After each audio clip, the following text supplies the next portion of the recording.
The frost on the saloon window had fractured the world into 1,000 shards of lantern light and drunken laughter. Arthur Blackwood didn't need the distortion, his world had been broken for a year. He stared at the cards in his hand, a full house, aces over kings. A winning hand. A meaningless victory. The pot was a paltry collection of coins and promissory notes, but the real stake, the one thrown in as a cruel, final jest by a man named Finch, sat in the corner of the room. Two girls, no older than 16, with identical faces carved from pale jade and eyes as dark and still as a frozen lake. They were Chinese, sold off a ship, and Finch had won them in a game last week, boasting of their silence and obedience. He'd put their indenture papers in the pot to mock Arthur, the grieving widower who had locked himself away on his desolate ranch. What's a man with a ghost for a wife and a shadow for a daughter need with more silence? Finch had sneered. Arthur had called his bet, not out of desire, but out of a cold, bottomless fury. Now, the pot was his. The saloon fell into a thick, syrupy quiet as Finch shoved the papers across the table. "They're yours, Blackwood." "Enjoy the quiet," the men laughed, a hollow, rattling sound. Arthur folded the papers, tucked them into his coat, and rose from the table without a word. He didn't look at the girls, not yet. He could feel their presence like a brand on his back as he walked out into the biting wind. They followed him, their soft-soled shoes making no sound on the hard-packed dirt. The journey back to the ranch was a long, cold pilgrimage through a landscape of skeletons. The cottonwoods were bare, their branches clawing at a gunmetal sky. The wind howled a lonely dirge across the plains. Arthur rode his horse, the girls walking behind the wagon he'd brought to town for supplies. He hadn't offered them a ride. The transaction had been ugly and inhuman, and a part of him wanted to maintain that distance, to treat them as the cargo they were supposed to be. But every time he glanced back, he saw two figures, ramrod straight, moving with a synchronized, unnerving grace, their dark coats blending into the twilight. They did not speak. They did not stumble. They simply endured, their faces impassive masks against the cold and the indignity. When they finally reached the ranch, the house stood as a dark silhouette against the bruised purple of the horizon. It was a tomb, a monument to all he had lost. Smoke did not curl from its chimney. Light did not bloom in its windows. It was as cold and empty as his heart. He slid from his horse, the leather creaking in the stillness, and finally turned to face them. In the faint moonlight, he could see their faces were dusted with frost, their lips tinged with blue. He saw not property, but two terrified children trying desperately to appear strong. A flicker of something, shame, perhaps, stirred in the ashes of his soul. He gestured numbly toward the door. "In," he said, his voice a rusty croak. They slipped past him into the darkness, two shadows merging with the greater shadow of his home. The inside of the house was a shrine to stale grief. A fine layer of dust coated every surface, muting the memory of his wife's touch. The air was heavy with the scent of cold ash and disuse. A child's doll lay on the floor by the hearth, its button eyes staring into the gloom. This was the world he had built since Sarah's death, a fortress of sorrow, and he had just invited two strangers into its heart. The girls stood just inside the door, their hands tucked into their sleeves, their gaze sweeping the room with an unnerving thoroughness. They took in the unwashed dishes, the cold fireplace, the single chair he sat in night after night, nursing a bottle and his own misery. He expected fear, or perhaps contempt. He saw only a quiet assessment, a silent cataloguing of broken things. He lit a lantern, the sudden flare of light making them flinch. The flame cast long, dancing shadows, making the room seem even more haunted. He pointed to a small, dark room off the kitchen, barely more than a storage closet with a narrow cot. "There," he grunted, the single word a dismissal. He turned his back on them, intending to retreat into his own room, into the familiar solitude of his despair. But he stopped. A sound, faint and rhythmic, reached him. It was the sound of sweeping. He turned back. One of the girls had found a broom in the corner and was methodically clearing a path through the dust, her movements economical and precise. The other had gone to the kitchen pump, and soon the clank of the handle echoed in the oppressive silence. They hadn't waited for an order. They had seen the disarray and, without a word, had begun to mend it. He watched them for a long time, a statue in the flickering lantern light. They moved around each other in a silent ballet of purpose, one gathering kindling while the other scrubbed the grime from the stovetop. They found a half-empty sack of flour and some withered potatoes in the pantry and began to prepare a meal. The scent of cooking, a smell absent from this house for a year, began to fill the cold air. It was a ghost of a scent, a memory of a life that was no longer his. He felt an unwelcome warmth spread through his chest, a thawing in a place he thought had frozen solid. He retreated to his chair by the hearth, watching them, feeling like an intruder in his own home. They were a quiet, relentless force, pushing back the tide of his neglect, and he did not know whether to be grateful or resentful. His daughter, Lily, was a whisper. A 6-year-old wisp of a girl with her mother's wide, solemn eyes and a silence that had fallen like a shroud the day they buried Sarah. She moved through the house like a phantom, her feet bare and soundless on the wooden floors. She ate little, played with nothing, and had not spoken a single word in 367 days. She was the living embodiment of his failure, a constant, quiet accusation. When the twins, Leanne and Mai, began their silent work, Lily watched them from the shadows. She would stand in the doorway of the kitchen, a small, still figure, her thumb tucked in her mouth, her gaze fixed on their fluid movements. They never startled her. They seemed to possess an awareness of her presence, acknowledging her with a slight dip of the head or a soft, fleeting glance before returning to their tasks. They never tried to speak to her, never pushed for a reaction. They simply included her in their sphere of quiet diligence, leaving a small bowl of warm rice porridge on the table for her or folding her worn nightgown and placing it at the foot of her bed. The first bridge was built over a small, carved bird. It was the last thing Arthur had made for his wife, a clumsy attempt at a meadowlark, Sarah's favorite. Lily carried it everywhere, a wooden talisman clutched in her small hand. One afternoon, as she watched Mai mend one of Arthur's shirts with impossibly small, neat stitches, she dropped the bird. It skittered across the floor and came to rest near Mai's feet. Lily froze, her eyes wide with panic. Arthur, watching from his chair, felt his usual surge of helpless inertia. But Mai didn't speak. She simply set aside her sewing, picked up the bird, and held it in her palm for a moment, her fingers gently tracing the rough-hewn wings. Then, she looked at Lily and offered it back, not with a pitying smile, but with a look of shared understanding, as if acknowledging the totem's profound importance. Lily hesitated for a heartbeat, then scurried forward, snatched the bird, and retreated back to her doorway.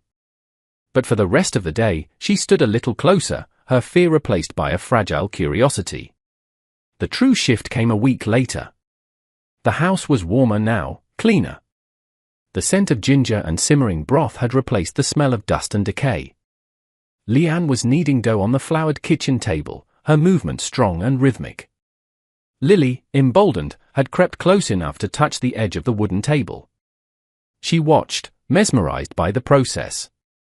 In the corner of the room, on the mantelpiece, was a small, silver-framed photograph of Sarah, smiling, her face full of a light that had long since been extinguished. It was the only photograph Arthur hadn't been able to put away. Lily looked from the photograph to Leanne, then back again. Her brow furrowed in concentration. Her mouth opened, a small, perfect hello. A sound emerged from Lily's throat, a tiny, rusty squeak of effort. Arthur's head snapped up from the ledger he was pretending to read. He held his breath, his heart suddenly a frantic drum against his ribs. Lily pointed a trembling finger toward the photograph on the mantel.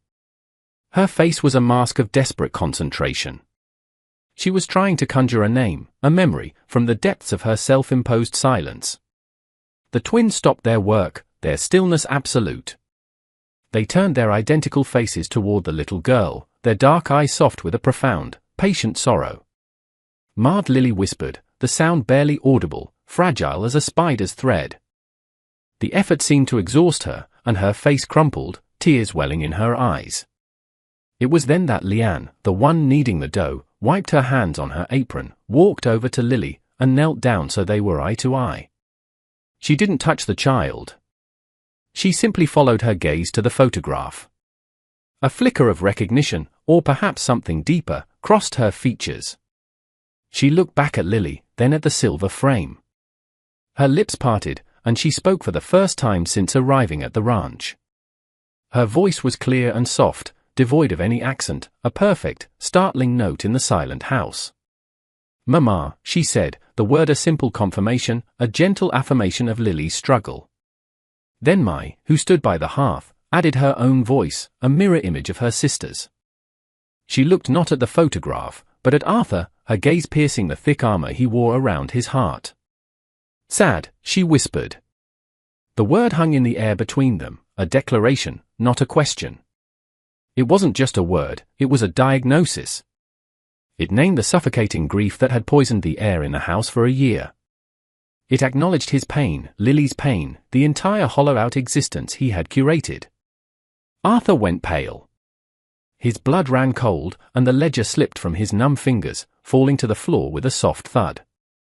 It wasn't just that they had spoken in perfect English. It was the devastating accuracy of their perception. In 2 words, these silent strangers had understood more of his family's heart than anyone in the nearby town ever had. They had seen past his gruff exterior, past Lily's muteness, and had named the monster that lived with them.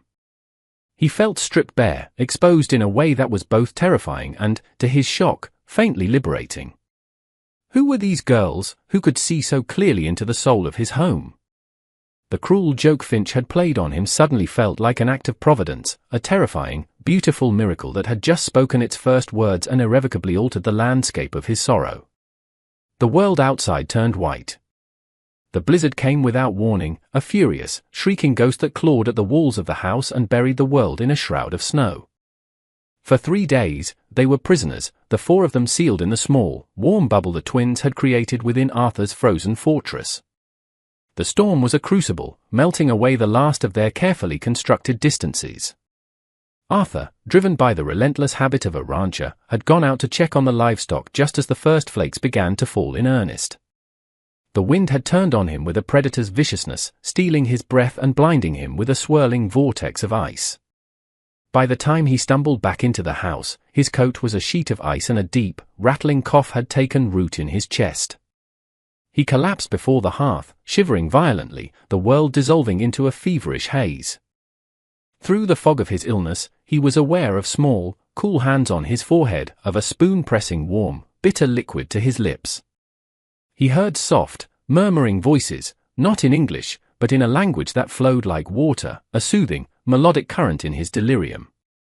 He saw faces, sometimes 1, sometimes 2, swimming in and out of focus, their dark eyes filled with a calm, focused concern.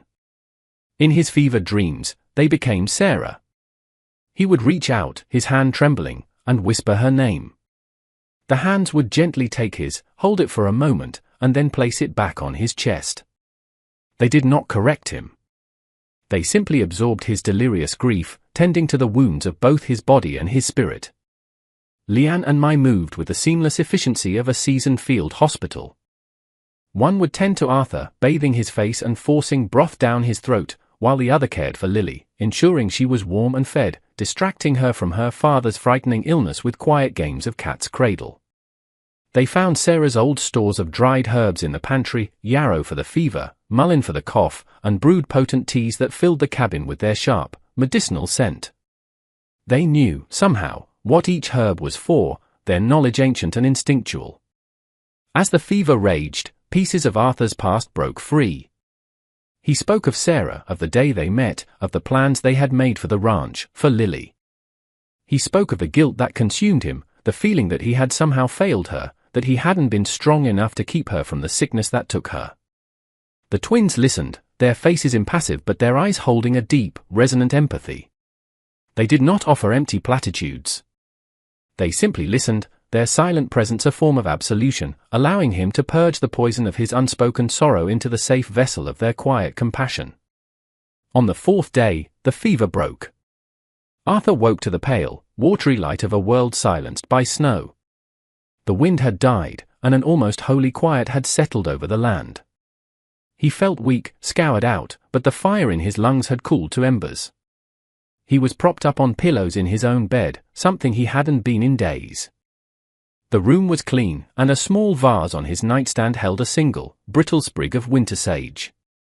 He could hear the soft murmur of voices from the main room. He slowly, painfully, sat up. Leaning against the doorframe, he watched the scene before him. Lily was sitting on the floor, a small piece of charcoal in her hand, drawing on a piece of scrap wood. Beside her sat Mai, who was showing her how to form the character for Flower. Lily, in her careful, childish script, was mimicking the strokes. Leanne was at the window, gazing out at the endless white, a thoughtful, distant look on her face. They were not servants. They were not prisoners. They had, in the crucible of the storm, become the heart of the home, pumping life and warmth back into its dormant veins. The sight filled him with a profound and aching sense of gratitude that was so powerful it felt like pain.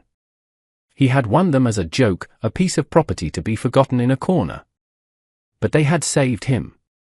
They had cared for his child. They had faced the storm, both outside and inside his house, with a grace and strength he hadn't seen since Sarah. He owed them a debt he could never repay. He owed them their freedom. He cleared his throat, and the three of them looked up. 3 pairs of dark, intelligent eyes fixed on him. "Thank you," he rasped, the words feeling clumsy and inadequate. Leanne simply nodded, a small, almost imperceptible gesture of acceptance. Mai gave him a tiny, hesitant smile. But it was Lily who spoke. She held up her piece of wood, pointing to the character she had drawn.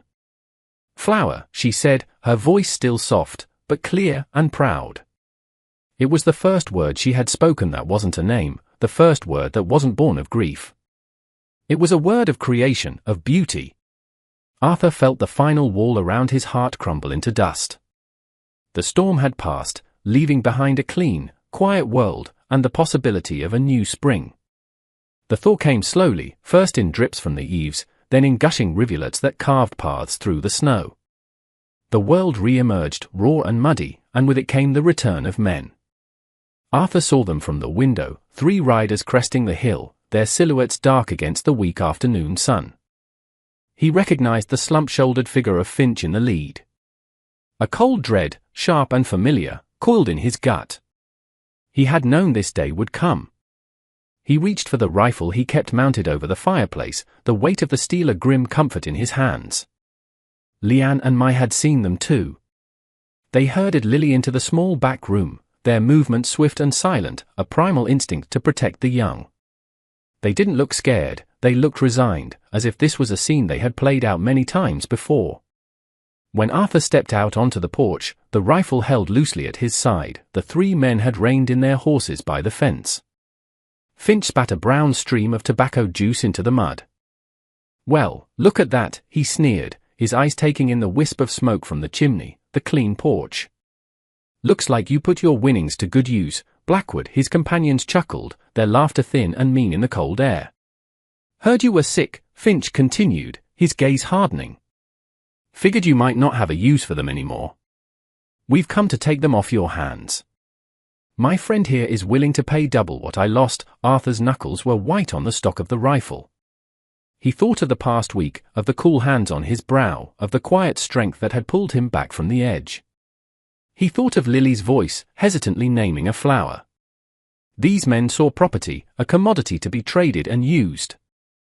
He saw the women who had resurrected his home, who had given his daughter back her voice. "They're not for sale," Arthur said, his voice low and steady, carrying a weight it hadn't held in a year.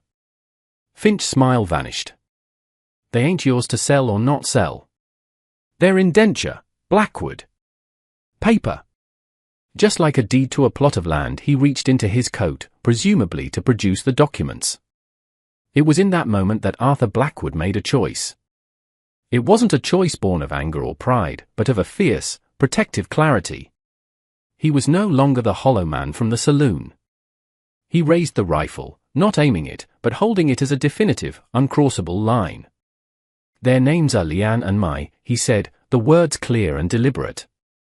The act of naming them, of speaking their identities into the cold air, felt like a sacred vow. It separated them from the anonymity of property and gave them the dignity these men sought to deny. "They are under my protection. They are family. The word hung in the air, as shocking and transformative as the first words the twins had spoken in his kitchen. Family. It was a word he thought had died with Sarah. Finch stared at him, his mouth slightly agape. He saw the change in Arthur's eyes, the unyielding resolve where there had once been only drunken despair. This was not the broken man he had mocked in the saloon. This was a man defending his home, his kin. The other two men shifted uneasily in their saddles, their bravado evaporating in the face of Arthur's cold certainty. "You're crazy, Blackwood," Finch finally spat, though the insult lacked its earlier venom. They're not your kind, they are my kind," Arthur replied, his voice unwavering. "They are the kind that show compassion. The kind that heal. The kind that stand by you in a storm. Now, get off my land." He took a step forward, and the simple movement was more threatening than any shout. It was the movement of a man rooted to his ground, to his convictions. For a long moment, the world held its breath. The only sound was the dripping of melting snow and the nervous stamping of a horse. Then, with a curse, Finch yanked on his reins, turning his horse so sharply it skittered sideways. "This ain't over," he snarled over his shoulder. But it was. They both knew it. As the three riders retreated, their backs slumped in defeat, Arthur remained on the porch, the rifle still in his hands. He stood there until they were nothing but small specks on the horizon. The door creaked open behind him. Leanne and Mai stepped out, their faces unreadable but their eyes shining with a light he had never seen before. Behind them, Lily peeked out, her small hand clutching Mai's sleeve. They had heard everything. They had heard him claim them. He lowered the rifle and turned to face them, his new family. He didn't know what the future held, what new challenges they would face. But for the first time in a very long time, he felt not the crushing weight of the past, but the fragile, hopeful promise of a future. Peace settled over the ranch, not like a blanket, but like the first blades of grass pushing through the thawing mud, tenacious, quiet, and green. The rhythm of their days found a new, gentle cadence. It was a life built of small, significant moments. It was the sight of Lily, her silence now a memory, running through the new grass, her laughter chasing the butterflies, a sound Arthur thought he would never hear again. She chattered constantly, a mix of English and the Chinese words Leanne and Mai were teaching her, her world expanding with every new syllable. It was the smell of baking bread mingling with the scent of wild sage that Mai planted in a small garden by the kitchen door. The house, once a hollow shell, was now filled with the aromas of life, of sustenance, of care. Arthur found himself working with a renewed purpose. He repaired the fences, cleared the fields, and bought 2 new mares, his movements no longer driven by the numb pull of obligation but by the desire to build something lasting, something worthy of the 4 people who now called this place home. He learned the language of silence they had all once shared was not one of emptiness, but of profound communication. He learned to understand the slight frown on Leanne's face that meant the well water was low, the small smile Mai gave when the bread rose perfectly, the way Lily's hand would seek his when she was tired. He, in turn, communicated through his actions. He built 2 proper beds for the girls' room, the scent of fresh sawn pine a testament to his gratitude. He bought them bolts of soft blue calico in town, a silent apology for the rags they had arrived in. He began to smile again, small, rusty smiles at first, but they slowly grew more frequent and genuine, crinkling the corners of his sun-weathered eyes.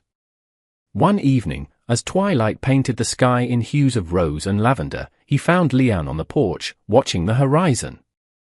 She was holding a small, intricately carved wooden flute he had never seen before. She put it to her lips, and a melody drifted into the evening air. It was a song of heartbreaking beauty, filled with a longing for a land she would never see again, but also with a quiet, resilient hope for the one she was in. It was the sound of her soul, and she was sharing it with him. He sat down on the steps beside her, not speaking, simply listening, sharing the moment of quiet beauty. The music was a story of its own, a tale of hardship and survival, and in its notes, he finally understood the depth of the strength she and her sister possessed. Their past remained a locked room, the key held solely by them. Arthur never asked about the land they'd come from or the horrors that had led them to a poker table in a dusty saloon. He knew trauma recognized its own reflection, and he gave them the same grace of silence they had once given him. But sometimes, in unguarded moments, glimpses of that past would surface. A flinch at a raised voice, a shadow that passed over Mai's eyes when a stranger rode too close to the house, the way they would sometimes speak to each other in rapid, hushed tones, their hands instinctively seeking each other's as if for an anchor in a sudden storm. Arthur learned to be their shield. When he went to town for supplies, they now came with him, sitting tall and dignified on the wagon seat. The first time, the townsfolk had stared, whispering behind their hands. Finch and his cronies were there, leaning against the general store, their faces curdled with resentment. Arthur simply stared back, his gaze flat and hard, until they looked away. He conducted his business, introducing the women not as his help, but simply as Lian and Mai, his tone leaving no room for questions. He was drawing a new map, not just for his family, but for the world around them, demanding they be seen as people, not as curiosities or property. Lily was their stanchest and most innocent defender. When a shopkeeper's son pointed and called the sisters a cruel name, Lily, all of 6 years old and barely reaching the boy's chest, planted her hands on her hips and said, "They are my family. And they are beautiful." The boy, stunned into silence by her fierce loyalty, had simply backed away. In that moment, Arthur felt a surge of pride so immense it almost brought him to his knees. He had not just rebuilt a home, they had all, together, forged a family, an unshakable unit bound not by blood, but by the deliberate, daily choice to love and protect one another. The house was no longer a tomb. It was a sanctuary, its windows bright with lamplight, its rooms filled with the sounds of 3 languages and one shared heart. The poker game felt like a lifetime ago, a sordid dream from another man's life. He had sat down at that table a broken man, playing a game of chance. He had walked away with something far more valuable than he could ever have imagined, a lesson in grace, a reason to live, and the quiet, extraordinary love of a family he had not known he was searching for. He had been dealt a cruel hand, but Lian, Mai, and Lily had taught him how to play it with an open and grateful heart.